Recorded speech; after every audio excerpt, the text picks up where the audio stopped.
Hello everyone, Assalamu alaikum. This is Arpasha back with more lectures on measurements. अच्छा, आज की class में हम कुछ पास्ट पेपर के एमसीक्यूज देख लेते हैं. यूजली मेजरमेंट्स के एमसीक्यूज इतने मुश्किल नहीं पूछे जाते, but still it's good to look into some of them ताकि आपको आइडिया हो जाए कि मल्टीपल चॉइस क्वेश्चंस में ये टॉपिक किस तरह से असेस किया जा सकता है. So the first question that we have is that quantity x is the fractional uncertainty of small x and quantity capital Y is the fractional uncertainty of small y. What is the fractional uncertainty of capital X over capital Y square? तो अगर मैं इसकी fractional uncertainty की वैसे equation बनाऊं, fractional uncertainty of X over Y square, तो capital जब भी दो चीज़ें आपस में मल्टीप्लाई डिवाइड होती हैं, जैसे एक्स और वाई स्क्वायर आपस में मल्टीप्लाई डिवाइड हो रहे हैं, तो उनकी फ्रैक्शनल अनसर्टेनिटीज ऐड हो जाएंगी और जिसकी जो पावर है वो उसका कोफिशिएंट बन जाएगी. तो कैपिटल एक्स की fractional uncertainty is uncertainty in x over capital x plus y के ऊपर क्योंकि स्क्वायर है तो पहले हम 2 लिखेंगे, फिर uncertainty in capital y over y which is fractional uncertainty of capital y. अब क्वेश्चन ये कह रहा है कि कैपिटल x की जो फ्रैक्शनल अनसर्टेनिटी ना वो स्मॉल x है, तो इस पूरे की जगह मैं स्मॉल x लिख दूंगा प्लस 2 एज इट इज, और कैपिटल y की जो फ्रैक्शनल अनसर्टेनिटी है ना वो स्मॉल y, तो इसकी जगह मैं स्मॉल y लिख दूंगा.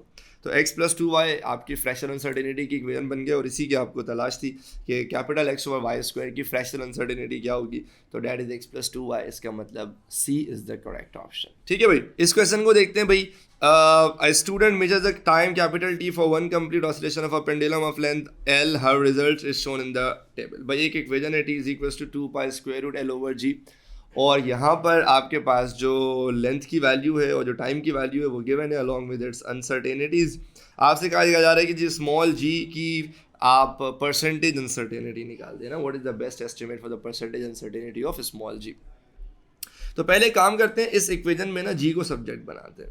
तो अगर फॉर एग्जाम्पल इक्वेशन है T is equals to 2 pi square root L over G, अगर मैं दोनों तरफ स्क्वायर ले लूँ तो मेरे पास हो जाएगा T square equal 2 square is 4, pi square is pi square, square root L upon G का जब हम स्क्वायर निकालेंगे तो सिंपली एल अपॉन जी बच जाएगा हमारे पास. तो जी को अगर मैं सब्जेक्ट बना लूँ तो ये जी लेफ्ट साइड पे चला जाएगा, I will be left with 4 pi square L upon T square. ठीक है भाई, अब 4 पाई स्क्वायर तो कांस्टेंट है, इसको हम इग्नोर कर देंगे. एल और टी स्क्वायर डिवाइड हो रहे हैं तो इनकी फ्रैक्शनल अनसर्टेनिटीज ऐड हो जाएंगी, और अगेन क्योंकि टी के ऊपर स्क्वायर है तो 2 हमारे पास कोफिशिएंट आ जाएगा.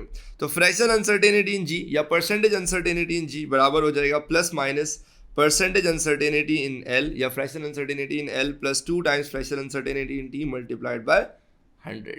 ठीक है भाई, तो अनसर्टेनिटी इन टी से पहले मैंने 2 से लगा दिया because that fractional uncertainty T के ऊपर स्क्वायर था हमारे पास. Now all I have to do is just put in the values and get the answer. यही है परसेंटेज अनसर्टेनिटी इन जी जो मुझे निकालना था.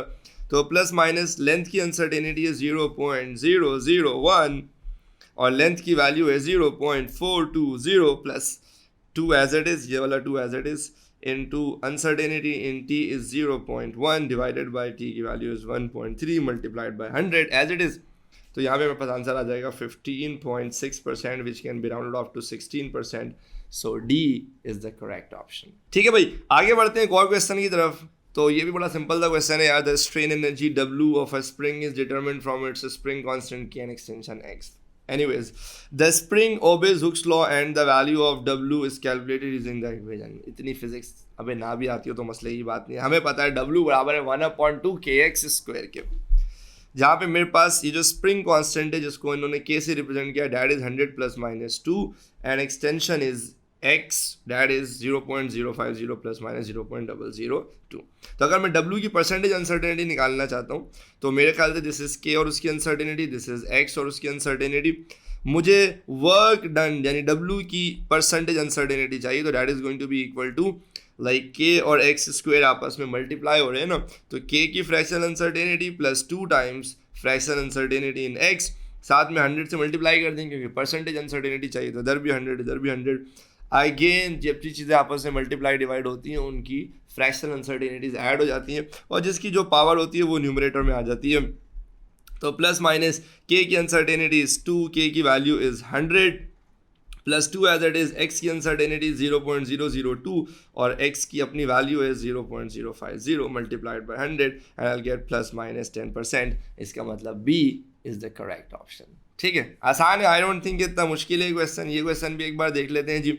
The resistance R of a resistor is to be determined. The current I in the resistor and the potential difference V across it is measured. शुरू में हमने इस तरह के क्वेश्चंस किए हैं, अब तो खैर we should be able to do it in seconds. Current और वोल्टेज की वैल्यू और अनसर्टेनिटी भी गिवन है, रेजिस्टेंस की वैल्यू भी गिवन है, कैलकुलेट करके दे दिया उन्होंने. बस मेरी सादगी देख क्या चाहता हूँ, आर की अनसर्टेनिटी चाहता हूँ. What is the uncertainty in R? तो पहले तो मैं पता होना चाहिए the equation that relates voltage current and resistance which is V equal I are.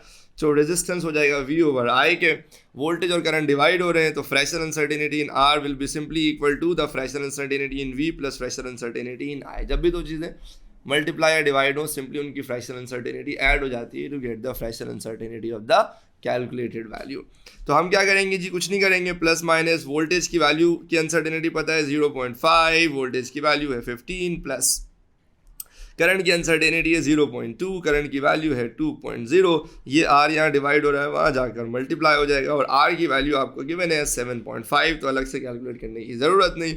यहाँ पे आंसर आ जाएगा प्लस माइनस 1 ओम. इसका मतलब D is the correct option. ठीक है, तो ये तो भाई फ्यू सेकंड्स में सॉल्व होने वाले क्वेश्चन है, आई एम प्रीटी श्योर. और अगेन आपने ये लेक्चर्स देखने हैं उस वक्त जब आपने पुराने लेक्चर्स देख लिए हैं. यही क्वेश्चन जब शुरू में थे तो मैं बहुत स्लो करके समझाता था, स्टेप बाय स्टेप समझाता था. अब मेरे ख्याल से ज़रूरत नहीं है, इतनी प्रैक्टिस हमारी हो चुकी है कि अब हम इन्हें जल्दी जल्दी इन सेकंड्स डिस्कस कर सकते हैं. Looking into another similar question, भाई एक एक्सपेरिमेंट कैरीड आउट हुआ है जिसमें आपने रेजिस्टेंस निकालनी है वायर की, एंड करंट आपको दिया हुआ है, करंट की वैल्यू दी हुई है, उसकी अनसर्टेनिटी गिवन है, वोल्टेज की वैल्यू और उसकी अनसर्टेनिटी भी आपको गिवन है. अगेन कह रहे हैं भाई रेजिस्टेंस निकाल दो और उसकी अनसर्टेनिटी निकाल दो. तो पहले तो रेजिस्टेंस निकाल लेते हैं जी, करंट और उसकी अनसर्टेनिटी, ये वोल्टेज और उसकी अनसर्टेनिटी. हमें पता है V इक्वल आई आर, तो resistance is voltage over I. Voltage की वैल्यू हमें पता है एज 8 और करंट की वैल्यू हमें पता है as 1, so the resistance is 8.0 ohms. ये हो गई एक बात.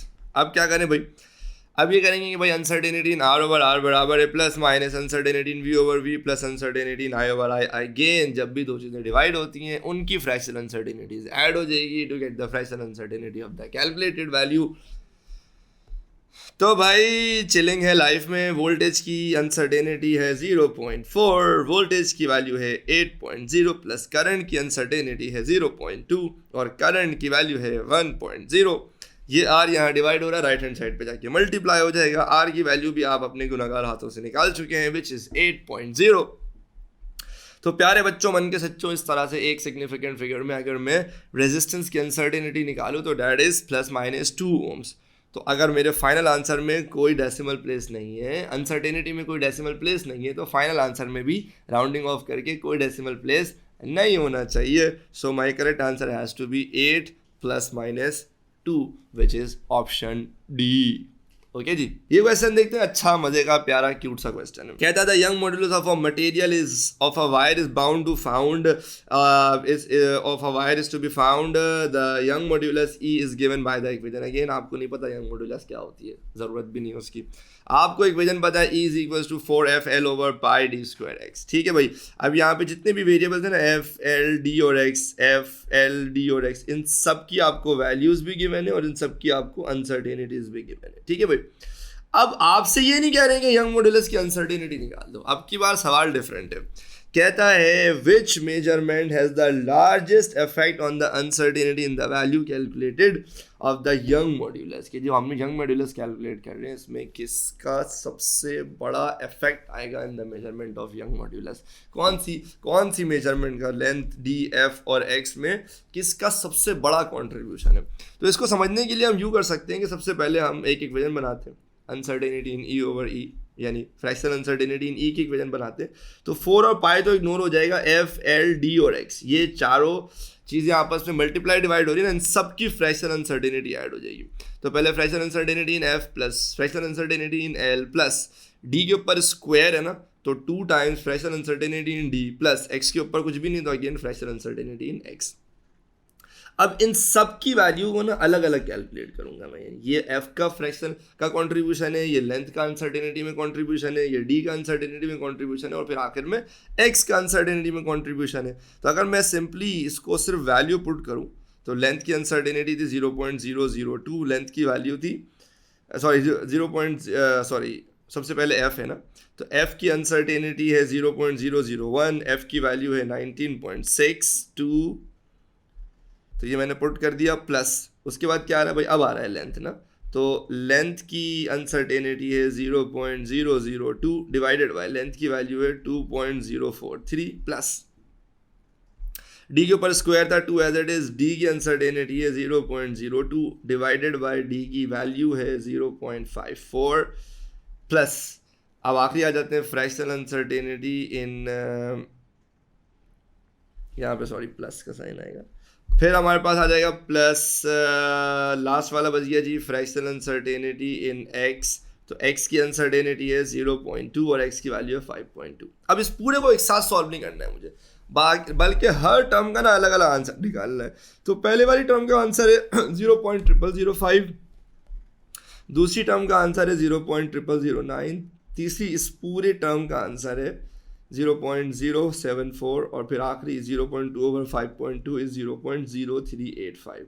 तो इन चारों में जो सबसे बड़ी वैल्यू है ना वो है 0.078।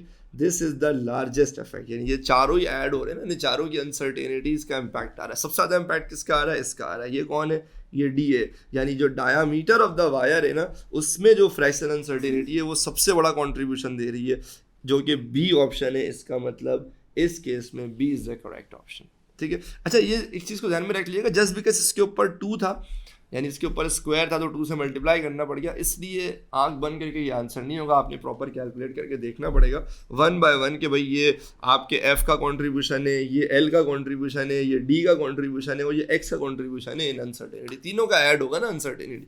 तो जो सबसे बड़ी वैल्यू होगी वो इस क्वेश्चन में आपका करेक्ट आंसर होगा, B is the correct answer, ठीक है भाई। तो आई थिंक ये कुछ छोटे मोटे एमसीक्यूज थे जो आपको हेल्प करेंगे ये समझने में कि पास्ट पेपर्स में इस हवाले से क्वेश्चंस कैसे पूछे जाते हैं। नेक्स्ट क्लास में इंशाल्लाह हम बात करेंगे अब टाइप्स ऑफ एरर्स के ऊपर, ये भी बड़ा एक्साइटिंग पार्ट है। तो तब तक अपना ख्याल रखें, मिलते हैं अगली क्लास में।